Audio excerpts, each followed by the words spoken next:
here's a question that I had, and we got an answer. And this is courtesy of David Lombardi. You know the whole, 3 QBs being active on game day thing? You can call it the NFC Championship game rule. The NFL's changing this because, they don't want their biggest games of the year to end up with people handing off left-handed who are right-handed quarterbacks. That's not what the NFL's into. So they're going to go back to 3 active QBs on game day. However, is that a regular roster spot, or is it the emergency QB rule? And does that emergency QB need to be defined? So David Lombardi asked Kyle Shanahan the question today and said, does that need to be declared before a game? In other words, who's the emergency 3? Yeah. Or could teams hide, especially in the 49ers situation, and just be like, well, Brock Purdy's our quarterback, and, the other guys are the QB2s. Almost a Jim Harbaugh. We're going to go with Colin and Alex. They're both our quarterbacks. The answer is no. You must define. So whoever is going to be QB2, we are going to know on a week-to-week basis who has that designation and which one is, quote-unquote, QB3 or the emergency QB. So the 49ers will not be able to hide whoever their 2 is. Yeah, they'll have to declare the 2, and then the 3 is emergency only unless they want to give that third quarterback a roster spot on game day. You could do that, and then you could hide who the 2 was and who the 3 was accordingly, but I can't imagine that the Niners would want to do that to waste a roster spot, especially with a team where, you want to have that extra special teamer, you want to have that extra cornerback, or certainly you're going to dress probably 8 or 9 defensive linemen every week because that's what you like to do. Yep.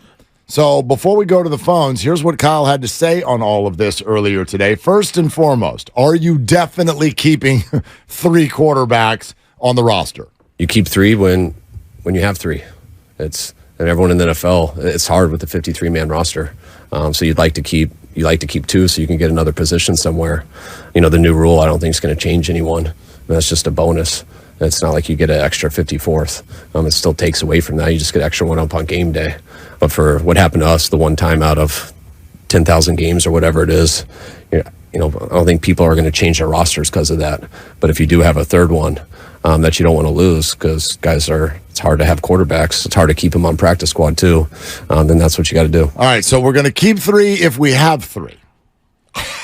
They're going to keep 3. I mean, of course they are. Unless they don't have 3. Of course they are. Unless they, trade 1 and then cut the other, and then they only have 2. But why would you have 4 unless you wanted to make sure you had 3? You're not going to go from 4 to 2. No. No. The only reason why you would trade, not keeping 4. You would only trade Trey if you love Sam at the 2 and you got a bunch for Trey and you believed in Brandon Allen as your potential 3. You don't do that any other way. Just because you said it, I'd like to know, what is a bunch? You got a bunch for Trey. What's a bunch? For me, a bunch would be probably a 4th and a 6th. That would be a bunch. Oh, wow. You want 2 picks? Yeah. And okay. I saw early on there was one of those, I think you might have been on vacation. There was a hypothetical trade that was posed by somebody from ESPN, and I'd have to get the exact details, but it involved I think it was a 2nd or 3rd round swap with Tampa. So it'd be a swap, and you also would get, they would get Trey, you would get a 2nd round swap, and then you also would have to give them a 6th. So in theory, you would get Tampa's 35th overall in exchange for your 59th overall. Okay. Yeah, so that would be a significant move up. Plus, you would get an additional pick on top of that. Tampa named their guy this morning. Yes. Baker Mayfield. Baker Mayfield It will be is what we go with. Which is surprising to no one. But I think also the only news out of that, especially if you are, because people have tabbed Tampa as maybe a team that would want to call the 49ers if the 49ers are shopping quarterbacks. The only news out of that is that Baker Mayfield's kind of a known quantity in the NFL, and quite frankly, it's not great. It's not terrible. He's had some okay seasons in the NFL, but he's not your future franchise QB, right? Kyle Trask is one of those guys where it's like, well, we don't know. He's not gotten a lot of chances to show what he can do. If Baker Mayfield beats him out in camp, as he just has, I think that's a statement that the Bucs are not thinking that Kyle Trask is their future QB. So the Bucs are highly likely at the end of this year, in my opinion, to be on the quarterback market. Right. And by being on the quarterback market, there's two ways to go about it. One would be so bad that you get the number 1 overall pick and get the kid out of USC. Shout out Fight On. Caleb Williams. Or you would be looking to pluck a quarterback off another team, i.e. Trey Lance, or you're going to hope to land the only real free agent, I believe, in the free agent class, which is Kirk Cousins. And if you're Tampa Bay... That's an interesting one. It's interesting, but Kirk Cousins is not the kind of quarterback, in my opinion, that is a difference maker for your team. Oh, I would call him a difference maker. I wouldn't call him a Super Bowl winning quarterback. He's not taking you from 4 wins to 12 wins. Take you from 4 to 9 or 10. I don't think so. Kirk Cousins versus Kyle Trask? Kirk Cousins is fine. He playoff quarterback. Sure. Goes to the playoffs. He's been in the playoffs, well, yes. no, but I mean, he goes more often than he doesn't. And loses, and that's fine. Right. He's a B. He's a B-level type of a guy. He's been on a very good team in Minnesota. Like They've had a lot more around him than Tampa Bay does. Boy, that's interesting because, see, I think their defense... Now, this year will be different. Well, their defense is terrible. So, in fact... Their defense was much better a few years ago. Yeah, the only way that the Vikings even did... Yes, there was some quirky stuff with all the close wins that went their way last year. This is well documented. But Kirk Cousins and that offense were the only reason that the Vikings were even a little bit good last year. They had to outscore people. And so, yeah, he can be up front of a high-powered offense for sure. All right, 888-957-9570, Doc Pandy in just 5 minutes. Let's go to Billy B in Hayward. Hey, Billy, you're on with Willard and Dibs. What you doing?